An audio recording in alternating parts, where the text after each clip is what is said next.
Good afternoon, and thank you very much for giving the Mint magazine some of your time. A pleasure, Henry. Thank you for having me. I thought I was really keen to talk to you because the overall theme of this issue is econocracy and what, are the mainstream economists still in charge?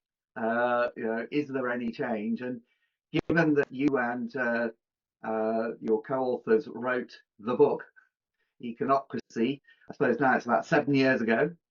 7 year itch could be. It's not quite a 10-year anniversary, but maybe a reasonably significant anniversary. I thought it'd be really good to get your views on how things look. 7 years later. So what I might start with is, could you give us a background? What was your motivation? How did this book come about? Well, my co-authors and I were studying at Manchester University. We were part of the post-crash Economics Society. We were kind of campaigning for curriculum reform. We felt like the economics education we were being given was completely kind of not fit for purpose. And we were calling for an economics education that was pluralist and real world and critical, and kind of historically grounded too. We did a big report, which got quite a lot of media attention, in which we kind of critiqued the syllabus of economics at Manchester. The chief economist at the time, Andy Haldane, wrote a kind of supportive foreword, and that helped for it to kind of get attention. After that report, we were kind of approached by some supportive academics at Manchester who had a book series with Manchester University Press, and they asked us if we wanted to write a book kind of about our campaign and the broader context. And we thought, that sounds cool. Let's have a go. Out of interest, to start with, yeah. What were where did these academics presumably weren't economists? Were they weren't in the economics department, or were they? Not in the economics department. They were, one was in business school, and another one was a politics in the politics department, or he was by that point an emeritus professor. So yeah, but it was interesting, who supported us in the university. There was quite a lot of support, and even in the economics department there was support. So it was a kind of interesting how people kind of came out of the woodwork and either supported us or not. But yeah, we accepted this kind of offer, and so Zach and Kahal and I started just about when we were kind of graduating from university, and we wrote the book over about 18 months. We did an interesting approach of writing all the chapters together, so it's got quite a kind of coherent overall tone, but that definitely made it harder in some ways. And yeah, I think the starting point was to expand the critique of economics education. That was the kind of point of the Econocracy, but it was also to situate it in a wider political context and to kind of ask, where has this kind of come from, and how does it feed into our politics and society? And I think the idea of the Econocracy was that kind of key concept of the economy has become this kind of overarching principle for politics, that politicians feel the need to sell everything they do in terms of its benefit for the economy, and that the role that then gives to whoever in society can claim economic expertise, and that currently being kind of mainstream economics and the kind of institutions that practice it, think tanks and policy kind of, and academia. And so yeah, that was the Econocracy, and that was what it attempted to do. It also then in later chapters attempts to kind of understand university business models and how the history of universities has led to this kind of, we talked about kind of education as a kind of, as a factory, as churning students through, and how that, in a sense, created these conditions where this what we called really an indoctrination into mainstream economics could take place, and these kind of longer, deeper ideas of liberal education became really only kind of lip service, and not at all kind of delivered in practice. So that your critique went to, I suppose, how we think politically about the world, etc. Did it also cover, I suppose, things like the dominance of the Green Book in policy and that sort of analytical framework, and I suppose the use of the language, all the technical terms and so on? It did, yeah, it definitely did. It so the kind of manifestation in electoral politics was about the economy becoming this central concern, and everything, all kind of aspects of political life having to kind of serve it. One of our kind of key exhibits to show that was this kind of graph showing that the economy in its modern usage wasn't mentioned in political party manifestos pre 1945, 1950, kind of that period, and then shoot up until the kind of you know early 2000s. They're kind of being mentioned 60, 70 times. It's kind of, so that was a kind of key thing. But then we go in more to the kind of mechanics of policy making. The Green Book also looked at central bank independence as this kind of another kind of key area where the objectivity of mainstream economic analysis and judgments are used to supposed objectivity are used to justify taking them away from kind of the political realm and into kind of a technocratic space. But obviously also those are not never actually just done objectively. There are always different kind of set of interests involved in Yeah, yeah. practice. So this is obviously, it's a huge long-term trend, isn't it? As you go from 1945, and I suppose it's sort of accelerated in the 80s, somewhat, or at least maybe changed slightly in nature, didn't it, in terms of the sort of the end of Keynesianism and the start of Thatcherism. And I suppose I think it might change very quickly is maybe wishful thinking, but I suppose you and I probably thought, 2008 was a bit of a watershed when the economists looked like they got a certain amount of egg on their face. And obviously it triggered the student movement as well. So do you think, I mean, now 7 years later, do you, I mean, when you were actually writing it, did you feel that the age of the econocracy was coming to an end? Or and where and now do you think, oh well, that was not naive, and it's not, it's still hanging on in there in able to be shifted, or where do you stand on that? How do you look back on it now? I don't think we did. I'm kind of, I don't think the book made predictions that the econocracy was kind of crumbling, that there was an alternative just around the kind of corner. I think we in the last chapter we do kind of, we tried to articulate what kind of alternatives could look like, and the work that I've done in the 7 years since, that People's Economy is very much about a challenge, a different kind of paradigm to a kind of econocracy.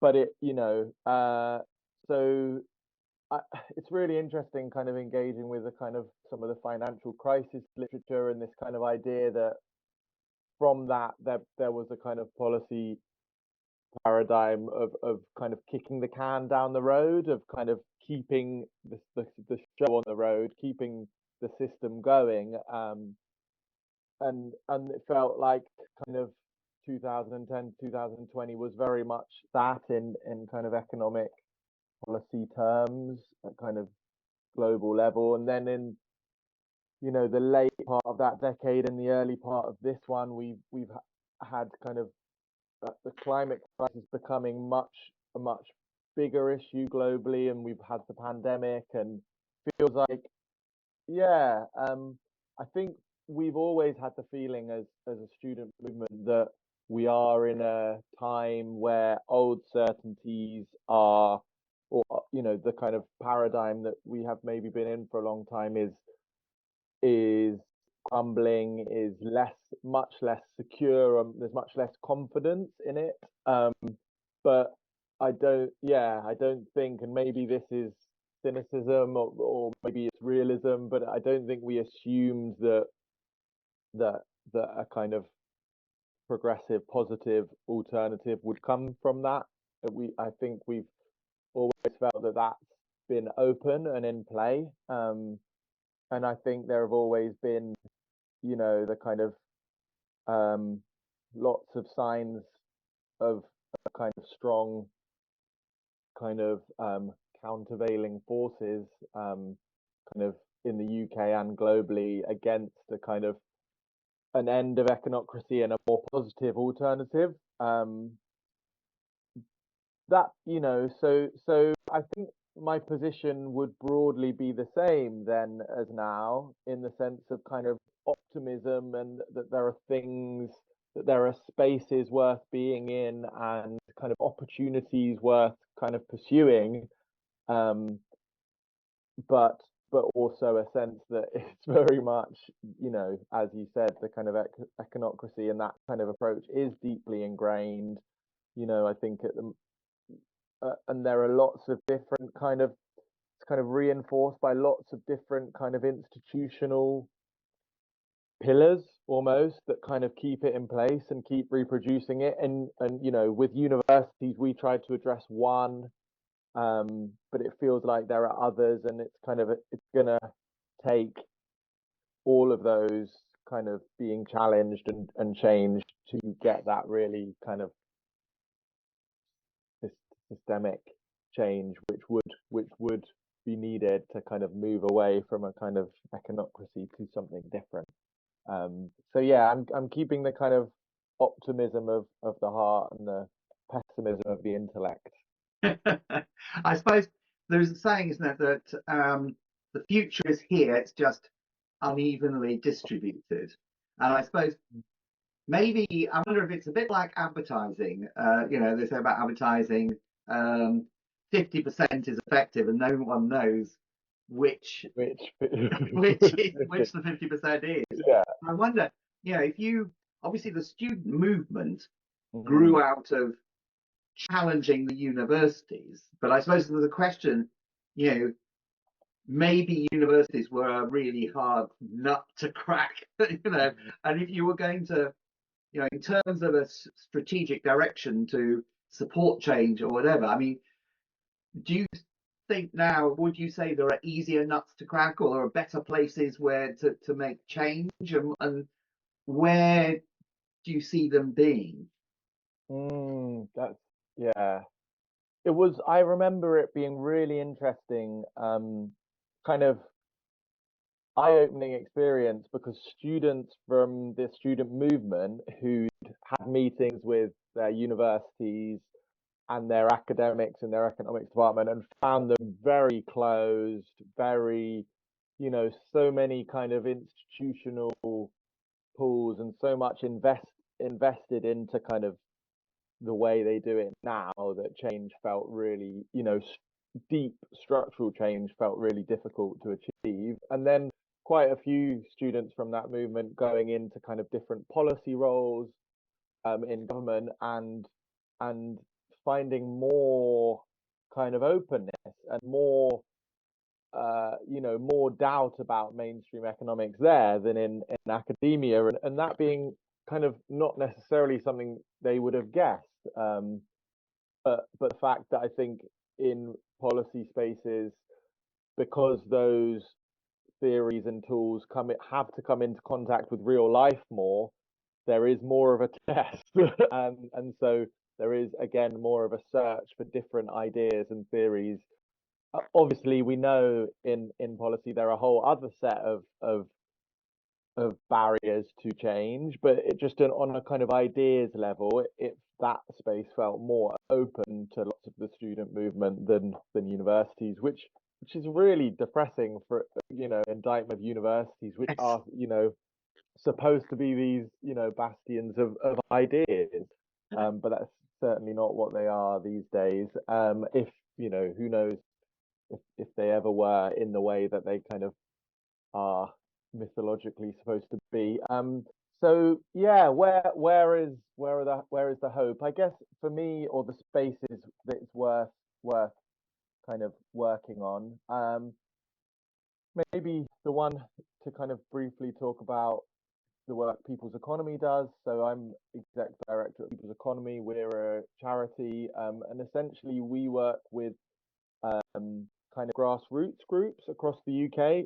So people who haven't had access to economics education, people who generally kind of feel like economics is a technical language. It happens in London, people in suits, men in suits, and so kind of have those kinds of barriers, but who are doing work very specifically on health or housing or food or these real kind of issues in their communities and in their spaces.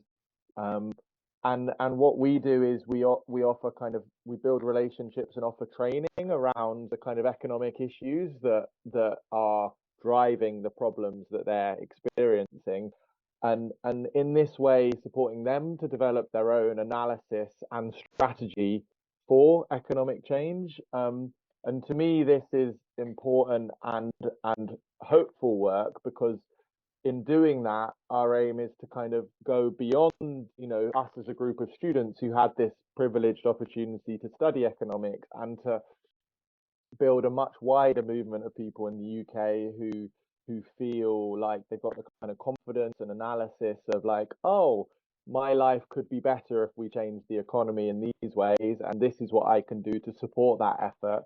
And so to me, that is a hopeful and important space, and in doing that kind of work, you can kind of start to shift the underlying kind of mood music. So yeah, I think politics at a kind of national and local level, however difficult, and I kind of include kind of civil service policy spaces, the kind of Westminster think tank spaces, kind of as part of that. That always feels important to kind of contest, um,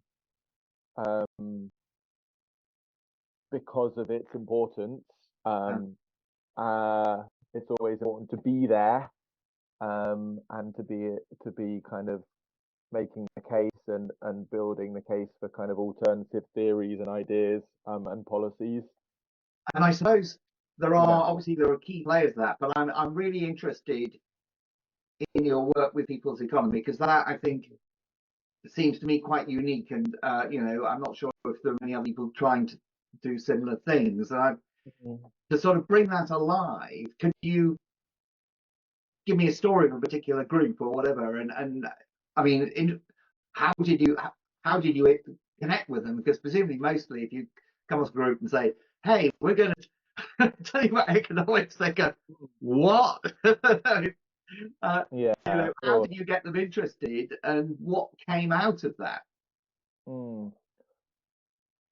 So the way that we kind of build relationships with people is kind of think we do mapping. So um, we'll kind of either in a place, an area, or on a particular issue. So maybe kind of youth organizations that are involved in youth work, or organizations that are working in kind of migrant sector, or organizations that are working on housing, or groups that are working on housing. And so wherever we'll kind of or groups that are working in North Wales, in Gwynedd. And we will start by kind of doing mapping, and that's a mix of kind of talking to people and just kind of finding out what's going on. And that's really important so that you're not kind of just parachuting in and Yeah, kind of going around in a kind of bull in a china shop. And And then there is a relational aspect and a kind of, people trust is important, and people in different places have had a fair amount of people coming in and saying you should believe this. Um, Yes. and so we distinguish our approach. We're not saying you should believe this. We're saying like we want to help you, support you to develop your own analysis, like so that's a key shift we try to communicate. And then the second thing we try to communicate is the connection between the kind of underlying economy and the everyday issues. And I think if we can do those things, then that's how we get interest in the work.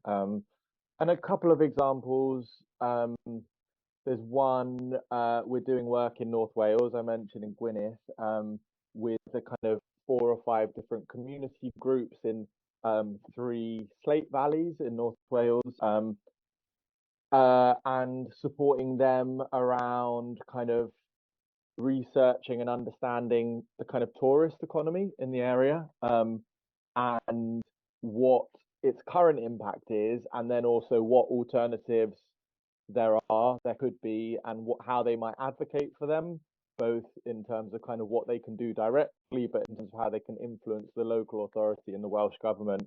So that's looking at, for example, Airbnb and the number of kind of Airbnb properties in the region, who owns them, how people coming in, how much money is being spent in the area, who's getting it.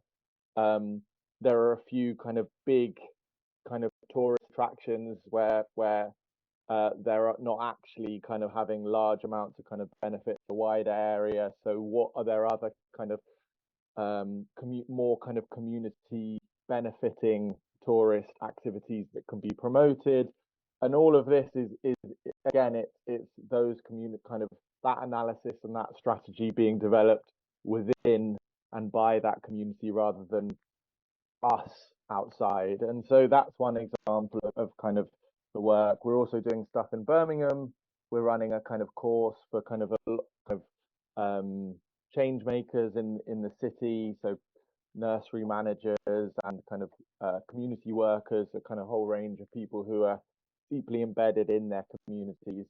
It's a kind of 9-month course. It's about understanding the city's economy and how it's currently kind of a root cause of lots of the problems that are showing up in their work and their communities, and then what they can do about it, how they can connect with the organizations who are campaigning on those issues, how they can influence the local authority or other kind of relevant decision makers, and how they can connect up with this kind of fairly newly set up but really exciting community and civil society economic justice alliance, which is kind of growing in the city. So it's that kind of stuff. It's at a very kind of grassroots scale, and yeah, it's about kind of building that from the bottom up, so that at a certain point it will then connect with the stuff that's happening in Westminster or the stuff that's happening in universities.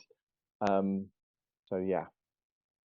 I suppose those sound really interesting examples, and the interesting question is, when change happens, it is sort of, where does it start? Where do you look for it? Because I mean, my thesis is that economics departments will probably eventually become redundant in some way. That they'll be more like sort of departments of Latin or something like that, rather than change. But and it may be, I wonder, what people claim at the moment. There's obviously the upsurge in populism.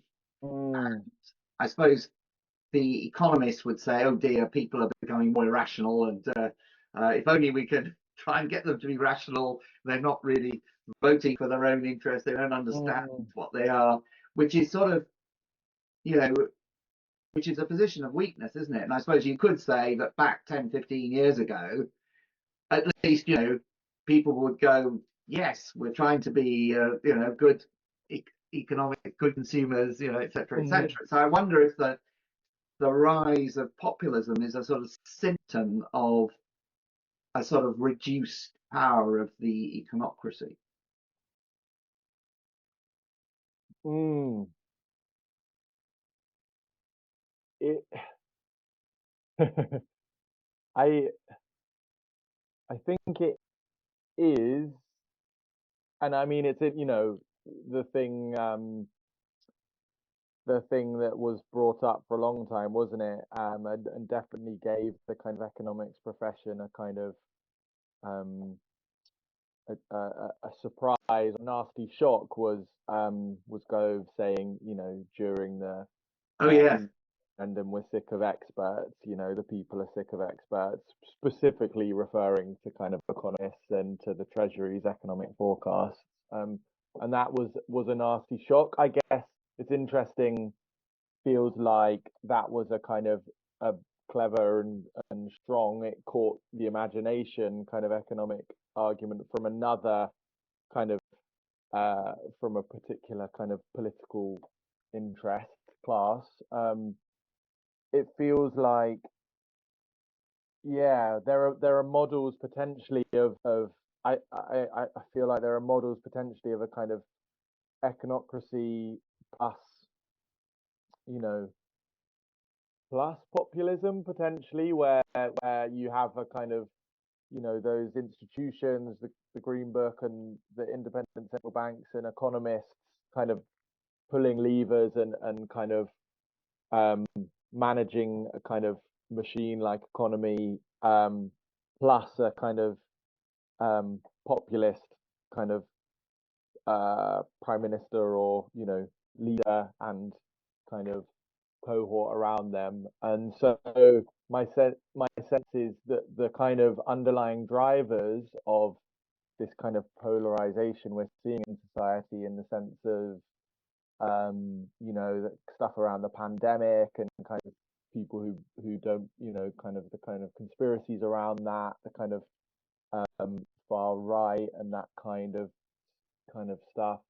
It feels like that is very much a a symptom of the kind of breakdown of the previous kind of paradigm and this kind of, yeah, kind of model of the economy. But I guess I think we could have bits of the econocracy in what comes next. Um, Taking a different line. I mean, I think yeah. it's interesting certainly because I would say that back in the noughties and so forth, Mm, government analysts and so forth could run the argument that say trade is good for everyone, mm, that there's a trickle down, there's all these things. mm, I find even in government, actually the trade arguments have got to be fighting over and negotiating to get more market access. It's a yeah. sort of, it's not about everyone's going to be better. It's we're going to fight. It's a sort of become more of a sort of power.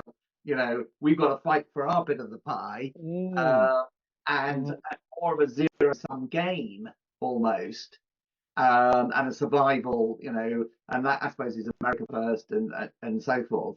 yeah. And that, being able to stand up with a straight face and say globalization is good for everyone and the economy Mm, works out, we just have to have mm, markets and everyone will be better off, mm, seems maybe less easy to do.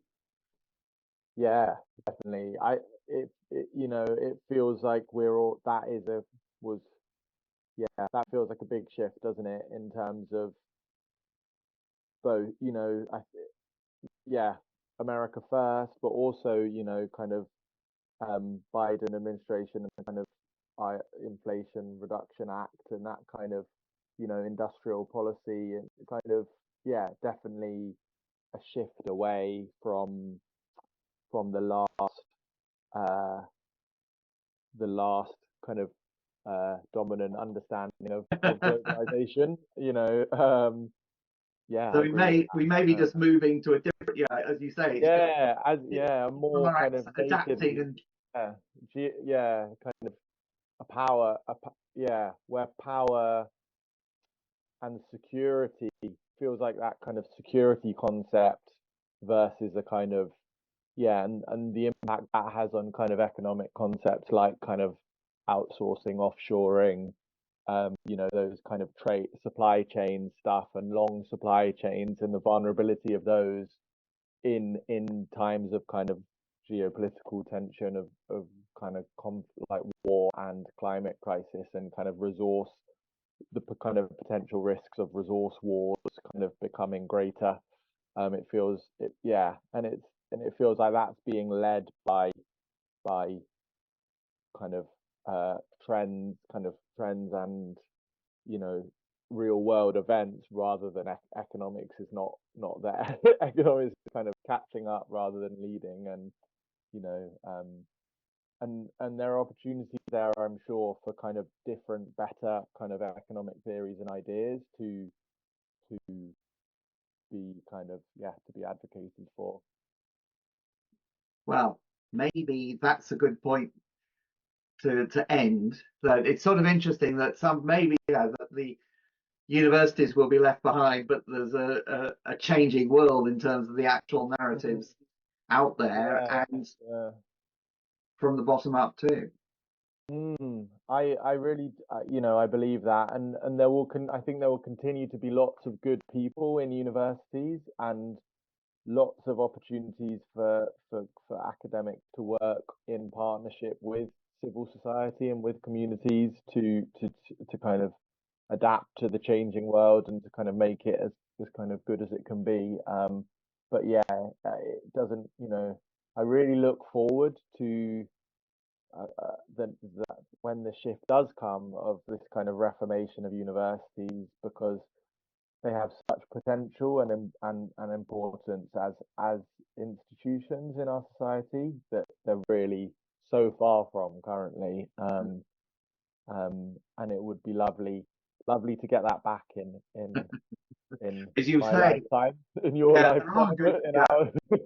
there's Yeah, still. I mean, there are quite a lot of good people. It's just that they rarely work in economics departments. yeah, yeah, yeah, Maybe yeah. that's it. That's a shame. Anyway, we could probably go on. There's a fascinating conversation and a lot more to talk about, but I think we'll have to Always. wind it up for the moment. But thank you very much, Joe, for giving your time, and it's been a real pleasure. Thank you, Henry.